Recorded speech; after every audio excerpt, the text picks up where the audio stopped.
పీకే party వారికే Lok Sabha deputy speaker ఇచ్చే అవకాశం ఉంది. జిఎంసి బాలయ్య గారు 2002లో ఒక హెలికాప్టర్ ప్రమాదంలో చనిపోవడం జరిగింది.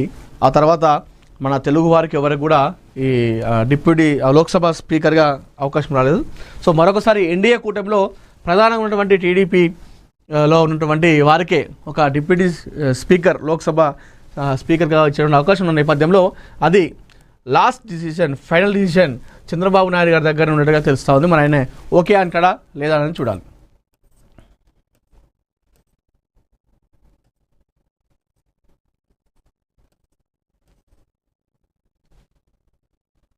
సుప్రీంకోర్టుకు కాంగ్రెస్ మీనాక్షి నామినేషన్ తిరస్కరణపై పోరు. సో మీనాక్షి నటరాజన్ నామినేషన్ తిరస్కరణ ఏమవుతుందో ఈ విషయంలో పెద్ద ఒక చర్చ అయితే జరుగుతూ ఉంది, ఒక రచ్చత నడుస్తూ ఉంది. మరి అది ఎంత దూరం వెళ్తుంది, ఏ మేరకు వెళ్తుంది, రాజకీయంగా ఇప్పటికే అందరూ కూడా ఈ విషయం పైన సోషల్ మీడియాలో రెస్పాండ్ అవుతూ ఉన్నారు. ఇది కరెక్ట్ కాదు అని చెప్పేసి చెప్తా ఉన్నారు. మధ్యప్రదేశ్ నుంచి రాజ్యసభ ఎన్నికల్లో పోటీ చేసేందుకు కాంగ్రెస్ నేత మీనాక్షి నటరాజన్ దాఖలు చేసిన నామినేషన్ తిరస్కరణ వివాదం సుప్రీంకోర్టుకు చేరింది. రిటర్నింగ్ అధికారి తీసుకున్న నిర్ణయాన్ని సవాల్ చేస్తూ కాంగ్రెస్ పార్టీ అత్యవసర విచారణ కోరింది. తెలంగాణలో తనపై నమోదైన కేసు వివరాలను నామినేషన్ అఫిడవిట్లో వెల్లడించలేదన్న బీజేపీ అభ్యంతరం ఆధారంగా మీనాక్షి నటరాజన్ నామినేషన్ను రిటర్నింగ్ అధికారి తిరస్కరించారు. అయితే ఆమెపై ఎలాంటి క్రిమినల్ కేసు నమోదు కాలేదని, కేవలం కోర్టు నోటీసులు మాత్రమే జారీ అయిందని కాంగ్రెస్ వాదిస్తోంది. ఈ వ్యవహారంపై కాంగ్రెస్ ఎంపీలు కేసీ వేణుగోపాల్, జయరాం రమేష్, రణదీప్ సుర్జేవాలా సహా పలువురు నేతలు ఎన్నికల సంఘాన్ని కలిసి తమ వాదన వినిపించారు.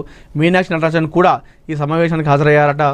కేసుకు సంబంధించినటువంటి పూర్తి వివరాలను ఎన్నికల సంఘానికి అందించామని కాంగ్రెస్ నేతలు తెలిపారు. సీనియర్ న్యాయవాది అభిషేక్ మను సింఘ్వి మాట్లాడుతూ మీనాక్షి నటరాజన్పై క్రిమినల్ కేసు ఉన్నట్లు చెప్పడం సమంజసం కాదన్నారు. సంబంధిత కోర్టు ఇప్పటివరకు కేసును స్వీకరించలేదన్నారు. అది వెల్లడించాల్సినటువంటి కేసు పరిధిలోకి రాదని వివరించారు. మరోవైపు పౌర హక్కుల కార్యకర్త తీస్తా సెతల్వాద్ కూడా రిటర్నింగ్ అధికారి నిర్ణయాన్ని తప్పుపట్టారు. ప్రజాప్రాతినిధ్య చట్టం ప్రకారం కోర్టు అభియోగాలు నమోదు చేసిన తర్వాత మాత్రమే ఆ వివరాలను వెల్లడించాల్సిన అవసరం ఉంటుందని పేర్కొన్నారట. నామినేషన్ తిరస్కరించడం పట్ల చట్టవిరుద్ధమని అభిప్రాయపడ్డారు. ఇండియా కూటమిలో ఉన్నటువంటి అన్ని నేతలు కూడా మీనాక్షి నటరాజన్ నామినేషన్ తిరస్కరణ పైన బగ్గుమంటున్నారు. బీజేపీ ప్రభుత్వం పైన, అటు ఈసీ పైన మండిపడతా ఉన్నారు. ఒకవైపు ఏమో కాంగ్రెస్ నాయకులు చాలామంది కూడా నేను అక్కడ చేరుకొని ధర్నాలు నిరసన వ్యక్తం చేయడం జరిగింది. అయితే ఆమె పైన ఎలాంటి క్రిమినల్ కేసు నమోదు కాలేదు, అది కోర్టు కేసు మాత్రమే. ఆ మాత్రం దానికి ఏ విధంగా మీరు తిరస్కరిస్తారని చెప్పేసి ఓవైపు వాదిస్తున్నారు. ఈ కార్యక్రమంలో వారితో పాటు నటరాజన్ కూడా హాజరైందట. మరి చూద్దాం ఇది కేసు ఎంత దూరం వస్తుంది, ఎక్కడికి వస్తుంది. రాజకీయంగా ఇప్పటికీ ఇది ఒక పెను దుమారం అయితే రేపుందని చెప్పుకోవాలి.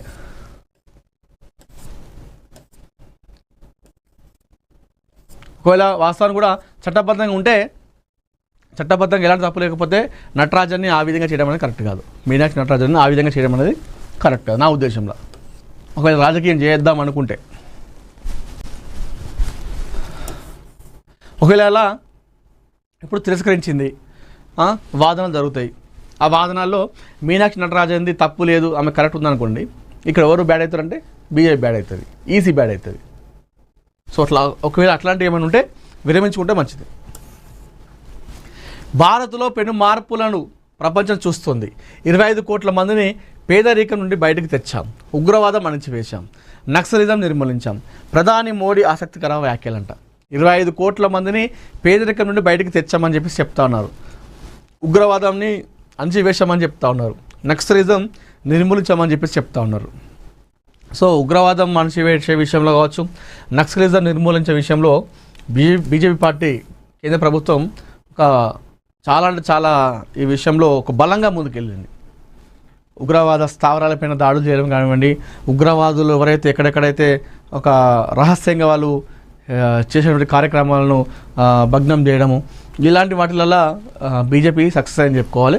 దాంతోపాటుగా నక్సలిజం నిర్మూలించాం. నక్సలైట్లు ఏదైతే మార్చ్ ఎండింగ్ వరకు, ఈ ఇయర్ 2026 వరకు నక్సలైట్లు ఎవరైతే ఉంటారో అందరు కూడా లొంగిపోవాలి.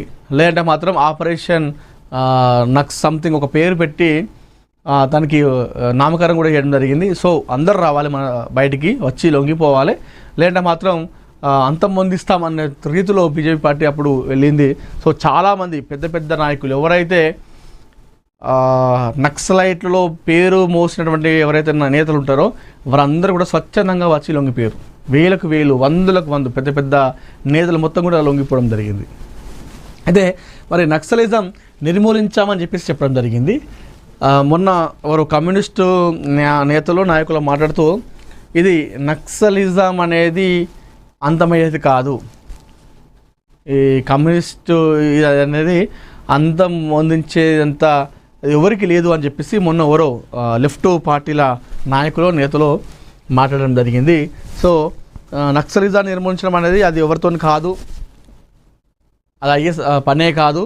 లొంగిపోయిన వాళ్ళు లొంగిపోయారు, కానీ ఇప్పటికీ ఉండేవాళ్ళు కూడా ఉన్నారు అని చెప్పేసి మరొక వైపు వాదన వినిపిస్తున్నాయి. ఇప్పుడు ఎవరైతే లొంగిపోయారో ఆ లొంగిపోయిన వాళ్ళపైన కూడా చాలామంది ఫైర్ అవుతూ ఉన్నారు.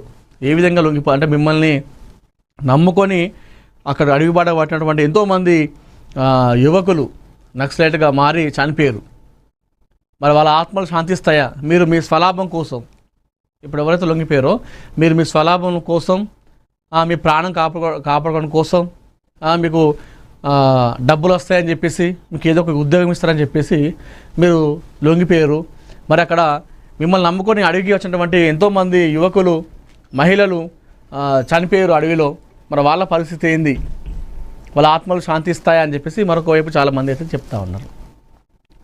ఎంతోమంది పోలీసులు చనిపోయారు, ఎంతోమంది నక్సలైట్లు చనిపోయారు, ఎంతోమంది ఇన్ఫార్మర్లు చనిపోయారు. ఈ విషయంలో ఎంతోమంది సామాన్య ప్రజలు కూడా చనిపోవడం జరిగింది. ఏది పోలీసు